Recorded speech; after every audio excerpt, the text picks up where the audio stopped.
Good morning, friends. We have already learned about the Lambert's-Beer's law, the combination of Lambert's-Beer's law. We have already learned. So, in this lecture, we have the study of what is the application of Beer's law.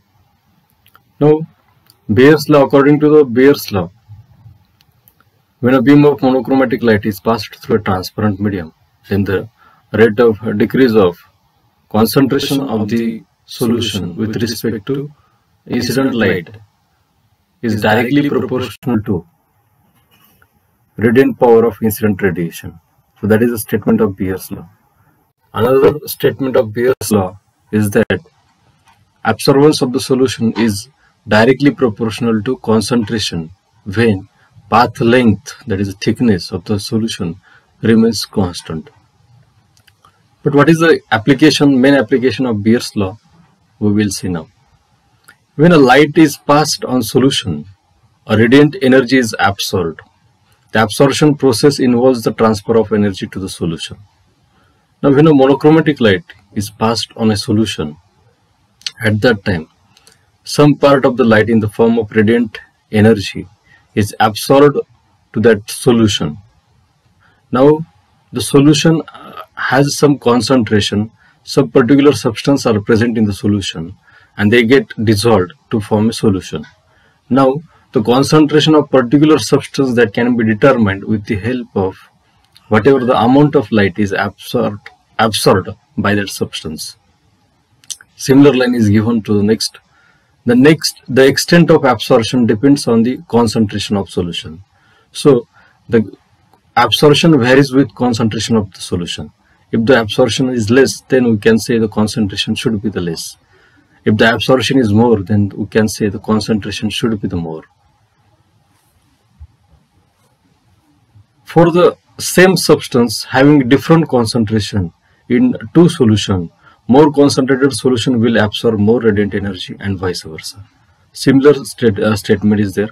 For the same substance, if the substance is same, having different concentration, if that substance is dissolved in two solutions having different amount, that is a different concentration, then the more concentrated solution, that means more amount, in which solution more amount is present, that is more concentrated solution, and that more concentrated solution will absorb more radiant energy and vice versa. For example, if you see,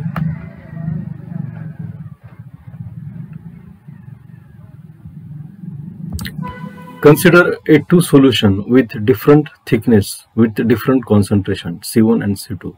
If two solutions A and B are given, or you can say A and B are considered, and their concentration is also different, that is C1 and C2, with different thickness B1 and B2. If A and B solution, or you can say if two solutions are considered with different concentration and different thicknesses, so you have different concentrations C1 and C2 and different path length or different thickness are B1 and B2.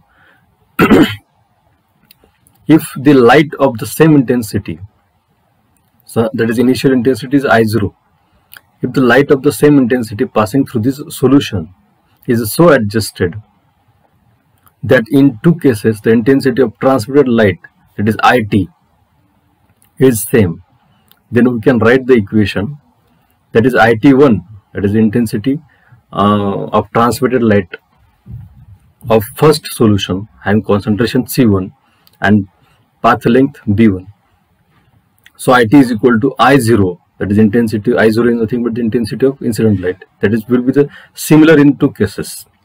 IT1 is equal to I0 10 raised to minus epsilon C1 and B1, C1 into B1, and IT2 is equal to I0 10 raised to minus epsilon C2 B2. Now here epsilon is nothing but the molar extinction coefficient in two cases. That should be also the same because the concentration here different and path length is different. Now here, according to condition, if intensity of transmitted light, here condition is there, this is the condition, after if the light of the same intensity passing through this solution is so adjusted that in these two cases the intensity of transmitted light is same, then we can write. So same intensity for first light, then transmitted light also the same intensity. So according to this condition, IT1 is equal to IT2. So we can write LHS, if the LHS should be the same, then RHS should be the same. So I0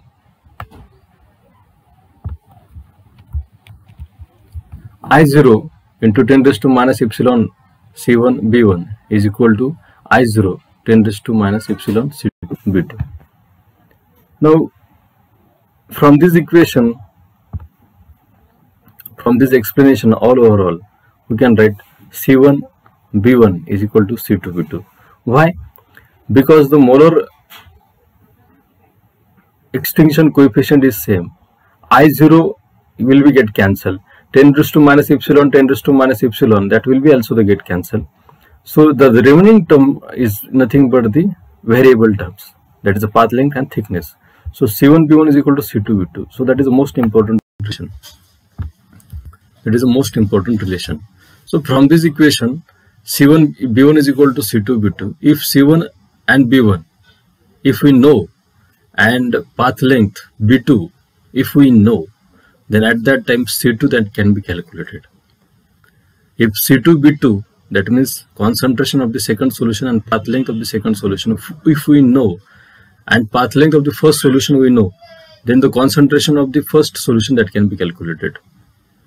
So that is the overall conclusion of this application of Pierce's law, is that if we know the thickness of the layer of two solutions and the concentration of one of the solution, that means the thickness or path length we know of two solutions and the concentration of one solution we know, then the concentration of other solution that can be calculated. So this is all about the application of Pierce's law into the analytical chemistry, especially in UV visual spectroscopy, where concentration of the solution that can be calculated.